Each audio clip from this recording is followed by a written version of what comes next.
राजपाल यादव जी के बारे में आपने सारी न्यूज़ पढ़ ली होगी, देख ली होगी और समझ ली होगी। तो मैं आपको ये नहीं बताऊँगा कि वो कैसे जेल गए, कितने करोड़ का चेक बाउंस हुआ, कब गए, कौन-सी जेल गए, ये तो आपको पता चल चुका है। लेकिन मुझे ऐसा लगता है कि अगर कुछ भी चीज़ हुई, तो उसका कुछ ना कुछ कारण होता है। जैसे कि अगर कोई व्यक्ति बहुत ज़्यादा सफलता पाता है, तो उसका भी कुछ कारण होता है और किसी का डाउनफॉल आता है, तो उसका भी कुछ कारण होता है।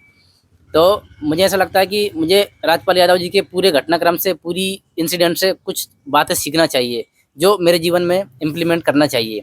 तो वही मैं आपके साथ शेयर कर रहा हूँ।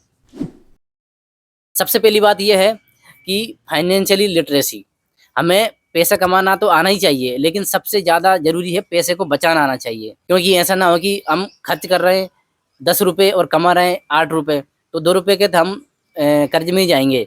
तो ये सिर्फ़ मेरा एग्ज़ाम्पल था। मैं फाइनेंशियली कोई एक्सपर्ट नहीं हूँ, लेकिन मुझे इसमें न नॉलेज लेना चाहिए और मुझे इसमें सीखना चाहिए कि पैसे को कमाने से ज़्यादा उसको बचाना कैसे है।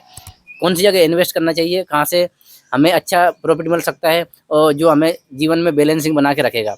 तो मैं सिर्फ़ आपको हिंट दे रहा हूँ कि फाइनेंशियली ज्ञान होना बहुत ज़रूरी है। जैसे हम कुछ चीज़ें लोन ले लेते हैं, कहीं ऐसी जगह इन्वेस्ट कर देते हैं जहाँ हमको पता नहीं होता है, और कुछ लोनें तो हम ऐसी ले लेते हैं जो हमें लेनी नहीं चाहिए, हमें ज़रूरत नहीं है, लेकिन बैंक वाले ज़बरदस्ती आके हमें वो उसके फ़ायदे बता-बता के दे देते हैं। तो उसे हमें इसलिए नहीं लेना चाहिए कि कोई हमसे कह रहा है या कोई बैंकर हमसे कह रहा है।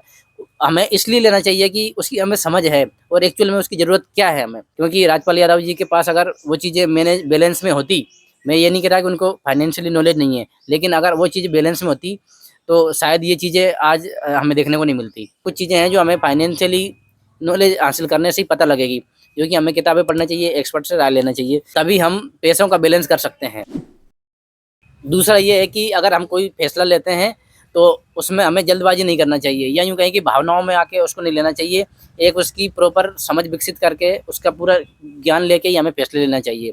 क्योंकि ऐसा कहा जा रहा है कि राजपाल यादव जी ने फ़िल्म बनाने के लिए कुछ समय पहले कुछ करोड़ लोन लिए थे और वो फ़िल्म उनकी फ्लॉप हो गई। क्योंकि उन्होंने ऐसा तो नहीं सोचा था कि ये जो मैं फ़िल्म बना रहा हूँ, ये फ्लॉप जाएगी, या मैं जितना भी करोड़ कर्ज़ ले रहा हूँ, ये मेरा सारा डूब जाएगा। ऑब्वियसली कोई भी व्यक्ति सफलता अर्जित करने के लिए, प्रॉफ़िट अर्जित करने के लिए ही कुछ फैसले लेता है।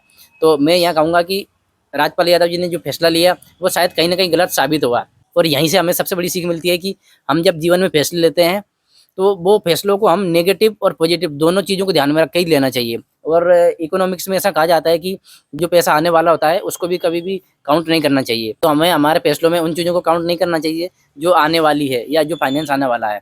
हाँ, संभावनाएँ जताना बहुत ज़रूरी है, क्योंकि संभावनाओं के बेस पे ही हम हमारे फैसले लेते हैं। लेकिन हमें उस चीज़ में वो देखना चाहिए, अगर ये चीज़ नहीं आई, अगर ये चीज़ सक्सेस नहीं हुई, तो क्या हम उस चीज़ को बैकअप कर पाएँगे? क्या हम उस चीज़ की भरपाई कर पाएँगे, जो हमारे जीवन पे बड़ा-सा इफ़ेक्ट नहीं डालेगी? तो जो राजपाल यादव जी ने जो फैसला लिया, वो कहीं न कहीं नेगेटिव वे में चला गया। उनकी फ़िल्म फ्लॉप हो गई और वो कर्ज़ा इतना चला गया कि वो एक चेक के रूप में जो उन्होंने उस समय दिया हुआ, वो बाउंस हो गया और आज उनको जेल जाना पड़ा। तो हमें हमारे फैसलों का ध्यान रखना चाहिए और पॉज़िटिव और नेगेटिव दोनों साइडों को देख कर लेना चाहिए। नेगेटिव साइड को भूलना नहीं चाहिए। अगली चीज़ है रेपुटेशन। हमारे जीवन में मुझे ऐसा लगता है कि सबसे महत्वपूर्ण एक चीज़ है, जो हम कमाते हैं, जो मेहनत करके हम पाते हैं, वो है रेपुटेशन। लेकिन वहीं अगर एक न्यूज़ से हमारी रेपुटेशन को इतना फ़र्क पड़ता है कि वो डाउनफॉल में चला जाए, तो हमें बहुत गहरी चोट लगती है। मैं वॉरेन बफेट को पढ़ रहा था, तो उन्होंने एक बार कहा था कि हमें रेपुटेशन बनाने में करीब-करीब 20 साल का समय लगता है और धराशायी करने में मात्र 2 मिनट का समय लगता है।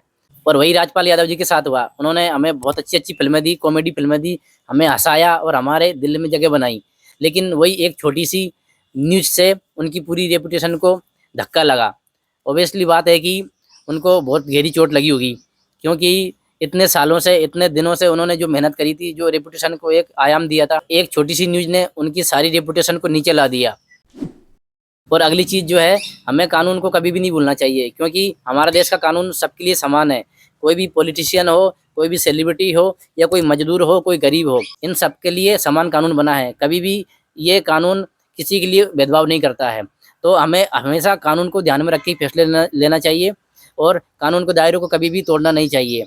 हमारे देश का कानून कहता है कि अगर आपने ₹1 का या ₹10 का या 1 करोड़ का या फिर 9 करोड़ का अगर चेक दिया है और वो बाउंस होता है, तो आपको जेल जाना पड़ेगा ही।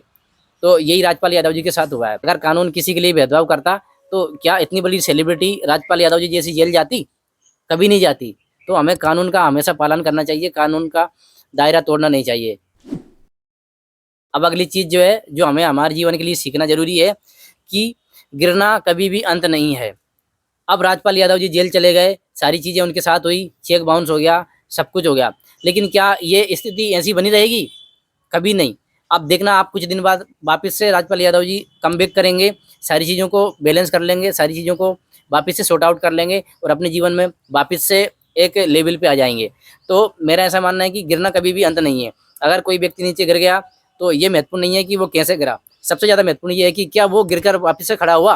क्या वापस से उसने अपने जीवन का बैलेंस बनाया?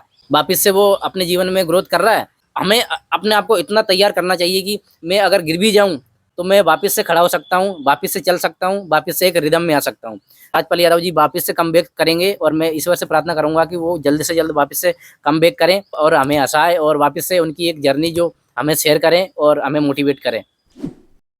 और अगली चीज़ जो है, वो बहुत ज़्यादा इम्पोर्टेंट है आपके लिए, मेरे लिए और हम सबके लिए। ये एक ऐसी सूचना है जो बताएगा कोई नहीं, लेकिन मुझे लगता है कि आपको बताना चाहिए क्योंकि मुझे समझ में आ रहा है। क्योंकि अभी कुछ दिन पहले आपने देखा होगा कि धुरंधर मूवी में जो अक्षय खन्ना जी का रोल था, वो कितना ज़्यादा फेमस हुआ था। उसपे कितनी सारी वीडियोज़ बनी थी, कितनी सारी रील्स बनी थी।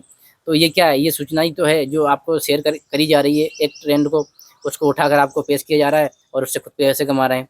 और अब आज देखो राजपाल यादव जी की जो कहानी है, वो हर एक व्यक्ति शेयर कर रहा है और ये कुछ गलत नहीं है क्योंकि ये ज़रूरी भी है उनको दिखाना। तो लेकिन सबसे महत्वपूर्ण चीज़ है अगर आप उस पैसे में हो, उस चीज़ में हो, तो उसको आप प्रॉपर वे में आप पेश कर सकते हैं और आप उससे लाभ उठा सकते हैं।